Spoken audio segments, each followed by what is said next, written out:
Good morning. It's good to be with you again this morning and continuing to build on the 4 pillars of a healthy Christian business leader. Healthy relationships, biblical financial values, biblical spirituality, and balanced living. And this week our focus is going to be on the first one, which is the first pillar, which is healthy relationships. And our focus for the week, the theme for the week, is going to be working for someone.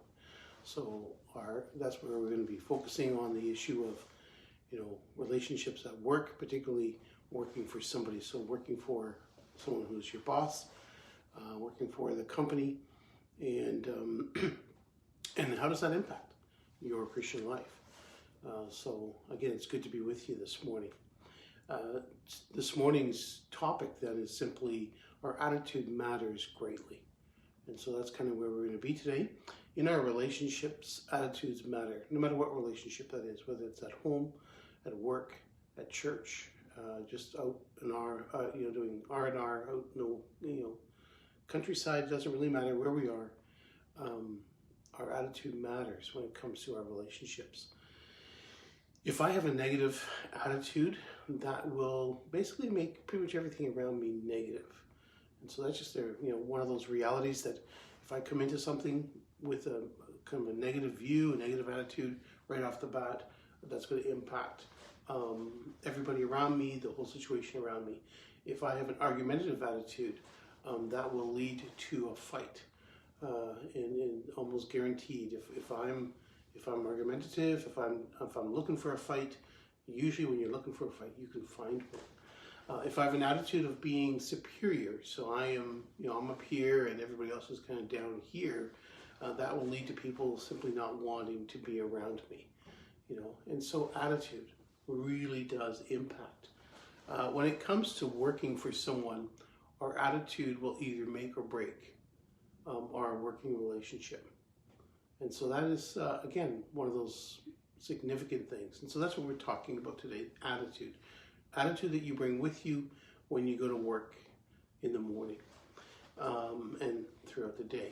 Colossians chapter 3, verse 23 and 24, the Apostle Paul writes this: "Whatever you do, work heartily, as for the Lord and not for men, knowing that from the Lord you will receive the inheritance as your reward.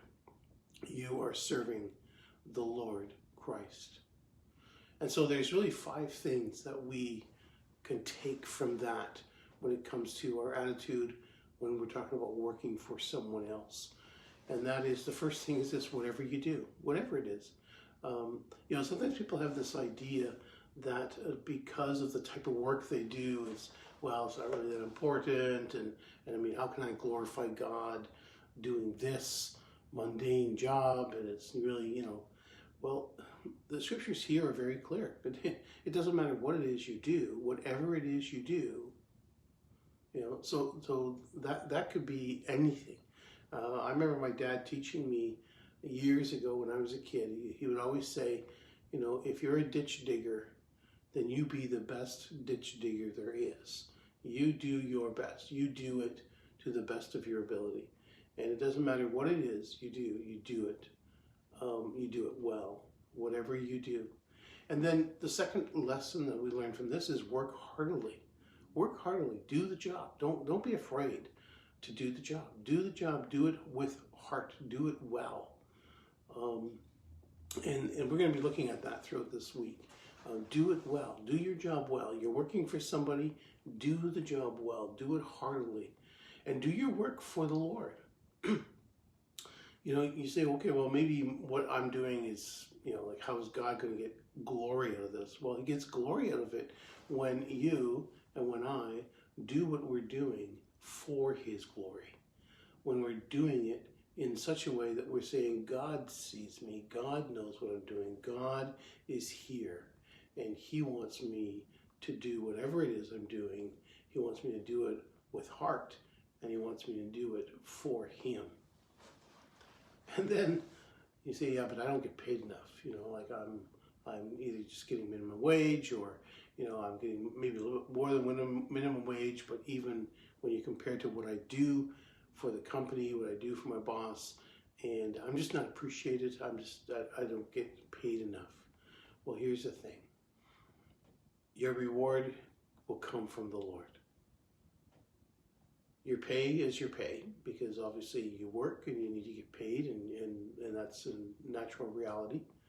And we need to be able to pay our bills.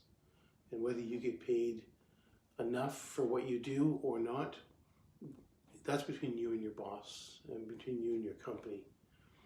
But here's the thing. When you work unto the Lord, when you have that attitude, the Lord will be the one who rewards you. And then the fifth lesson, simply, you are his servant. You're his servant. You're not just his servant on Sundays. You're not just his servant when you're with your family. You're his servant no matter where you are, no matter what it is you're doing. So again, whatever you do, whatever line of work you're in, do it unto the Lord, because you're his servant. And he sees what you're doing. So today, as you go about your day, remember who you're working for. Yes, you're working for the company. Yes, you're working for your boss. But ultimately, if you're a believer in Jesus Christ, you're working for him, for his glory, for his honor. And then may we work knowing that God will reward us. God is the one who will reward us. Whether we get the respect that we are due, whether we get the promotion that we should have gotten, whether we get the compensation that we feel that we deserve. And I'm not saying we shouldn't fight for those things in a proper manner. Sure, we should. But when we serve, we should serve knowing that God will reward us. May the Lord bless you. Have a great day, and I'll see you again tomorrow.